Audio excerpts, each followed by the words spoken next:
हात गेले म्हणून जिद्द हरली नाही. वैभव पैतवार यांनी पायाने लिहून एमपीएससी परीक्षेत यश मिळवलं. आता महसूल सहाय्यक म्हणून नियुक्ती.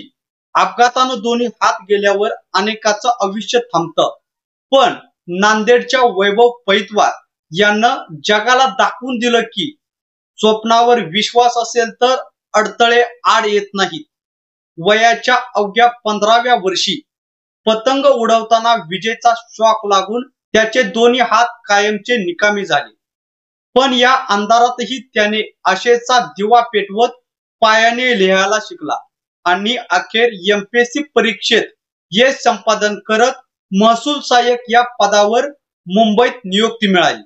नांदेड शहरातील सिडको भागात राहणारा वैभव हा सामान्य मागासवर्गीय कुटुंबातून आलेला आहे. शालेय जीवनात अगदी हुशार असलेला वैभव 10वीत असताना घडलेल्या घटनेमुळे मोठ्या संकटात सापडला.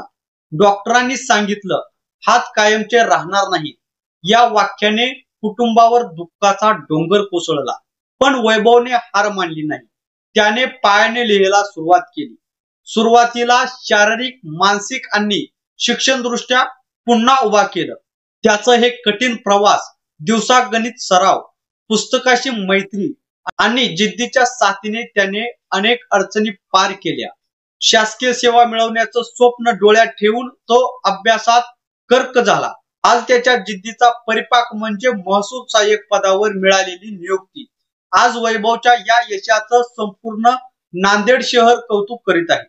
शाळकरी विद्यार्थी असोत की स्पर्धा परीक्षा देणारे तरुण, वैभव पैतवार आज प्रत्येकासाठी प्रेरणादायी व्यक्तिमत्व ठरत आहे.